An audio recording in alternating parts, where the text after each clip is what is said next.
Now the third problem, a string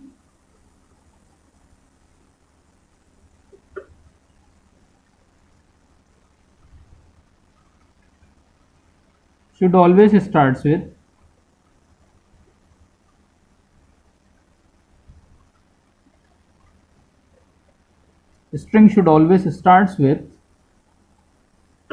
symbol A and ends with symbol B. Just for example, इसके लिए हमने DFA भी बनाया था. Okay, so string should always starts with A and ends with B over the input alphabet AB, यानी कि A और B से मिलकर बनने वाली स्ट्रिंग्स के लिए. अब अगर हम इसके लिए लैंग्वेज लिखें तो इसके लिए लैंग्वेज क्या होगी? String should starts with A and ends with B, मतलब दोनों कंडीशन ट्रू होना चाहिए. स्ट्रिंग A से शुरू होना चाहिए और B पर खत्म होना चाहिए. So we can write smallest possible string as A followed by B, क्योंकि यही वो सबसे छोटी स्ट्रिंग है जिसमें A से शुरू हो और B पर खत्म हो. Okay, then we may have another combination as A B. The another possibility we have here as A B B. The another one is A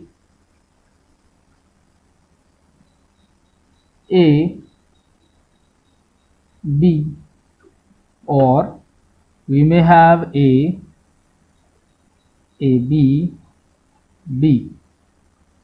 okay, then और अगर हम आगे स्ट्रिंग्स लिखना चाहें तो we can write A B B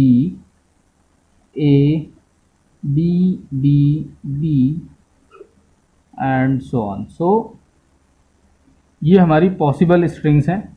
कम से कम 6 या 7 strings अगर हम लिख लेते हैं, आइडेंटिफाई कर लेते हैं, और अगर हम उसे सीक्वेंस में लिख रहे हैं तो हमारे लिए लैंग्वेज को आइडेंटिफाई करना या रेगुलर एक्सप्रेशन लिखना करस्पॉन्डिंग टू दैट लैंग्वेज बहुत आसान हो जाता है. नाउ अब हम आते हैं रेगुलर एक्सप्रेशन की तरफ. तो हमें इस लैंग्वेज में ये आइडेंटिफाई करना है कि इसमें पैटर्न क्या है. Pattern is string should starts with A and ends with B, which means कि स्ट्रिंग में A पहले आ रहा होगा और B हमेशा बाद में आ रहा होगा. तो हम यही करते हैं. We should take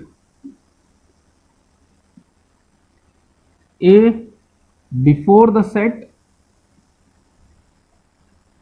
okay, and B after the set.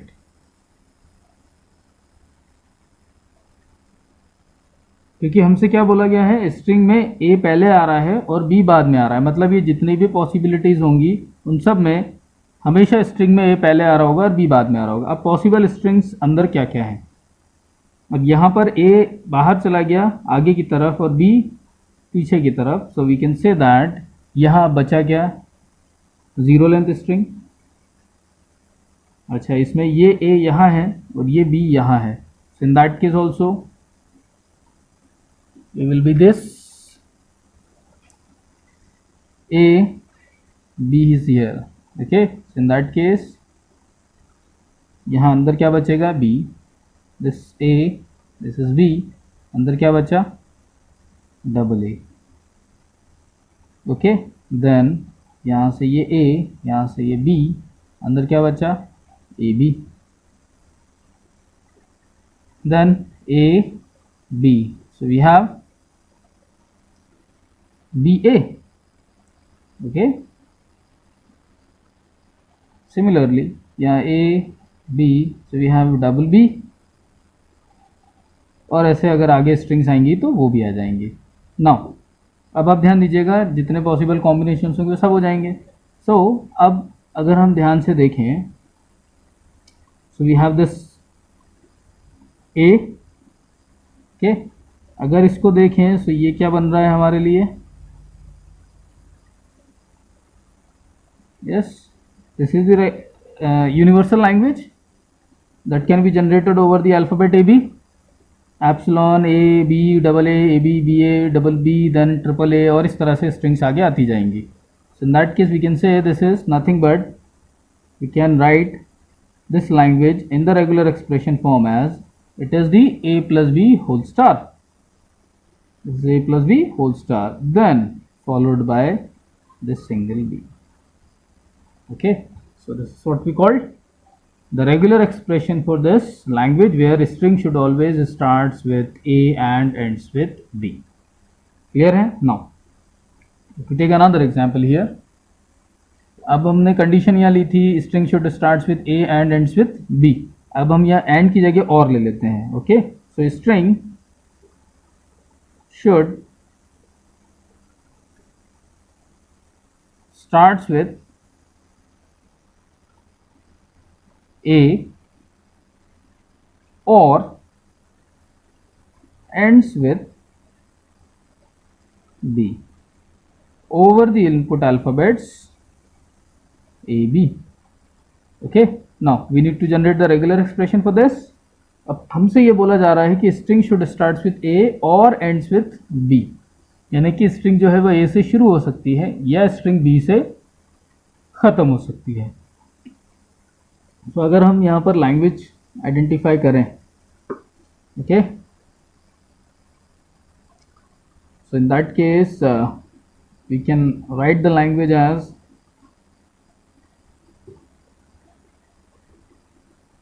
either it may starts with A or ends with B. so सबसे छोटी स्ट्रिंग एप्सिलॉन आएगा? नहीं, एप्सिलॉन नहीं आएगा. ओके, क्यों? क्योंकि ना तो वो A से शुरू हो रहा है ना B पर ख़त्म हो रहा है. बट इसके अलावा अगर कोई स्ट्रिंग लिखी जाए, yes we can say that it starts with A. B, yes we can say that it ends with B. Okay, then A, yes it starts with A. AB, this is also the possible combination. then अगर हम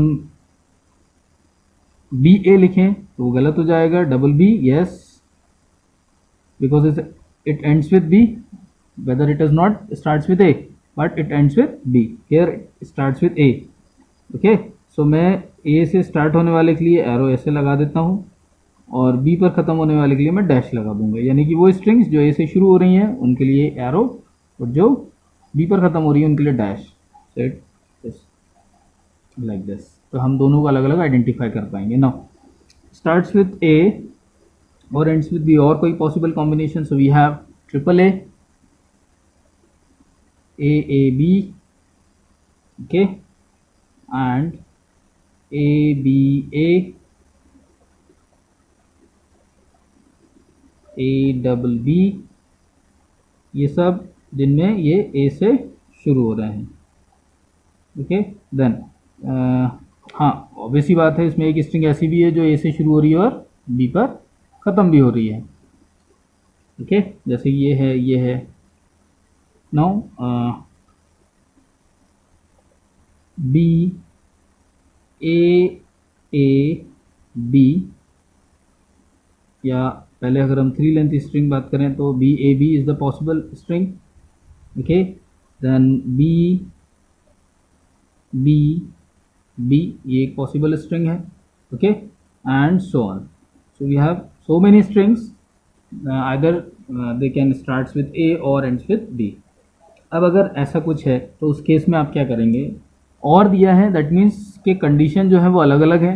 A भी हो सकता है, A से शुरू भी हो सकती है या फिर B से ख़त्म भी हो सकती है. तो ऐसी सिचुएशन में आपको क्या करना है कि आपको A यानी कि पहली कंडीशन को जो स्ट्रिंग्स फुलफिल कर रही हो उन स्ट्रिंग्स को अलग सेट में रख लीजिए और दूसरी कंडीशन को जो स्ट्रिंग्स फुलफिल कर रही हैं उनको अलग रख लीजिए. तो अब हम यहाँ इसीलिए हमने इनको अलग अलग आइडेंटिफिकेशंस दे के रखे थे. तो हम अब एक्चुअल में L को जो है कुछ इस तरह से लिखेंगे, L1 union L2, where this L1 representing a string starts with A, और ये जो L2 होगा ये रिप्रेजेंट करेगा string ends with B. Okay, तो ये हमने दो अलग अलग सेट, हम इस पूरी लैंग्वेज को डिवाइड कर लेंगे दो अलग अलग सेट में, और अब इसी तरह से फिर हम इसको आगे लेके चलेंगे. और मैं इसको यहाँ साइड में रख लेता हूँ क्योंकि हमारी लैंग्वेज यही है. Okay, so now you can see इसको कंटिन्यूशन में लेकर जाएं L1। ओके देन अब अगर हम L1 की बात करें, सो इन दैट केस L1 क्या है, स्ट्रिंग स्टार्ट्स विद ए, तो इसमें से हम वो सारी स्ट्रिंग्स अलग कर लेते हैं। जैसे कि ये स्ट्रिंग जो है ये आ जाएगी यहाँ पर starts with A, okay then ये नहीं आएगी starts with A, then A B starts with A, then triple A starts with A B, okay, और फिर A B A, then A double B and so on. So we have so many possibilities. तो हम सब तो नहीं लिख रहे हैं, so we have infinite number of strings. Now L2 अगर हम बात करें, a language which is the set of strings ends with B. So B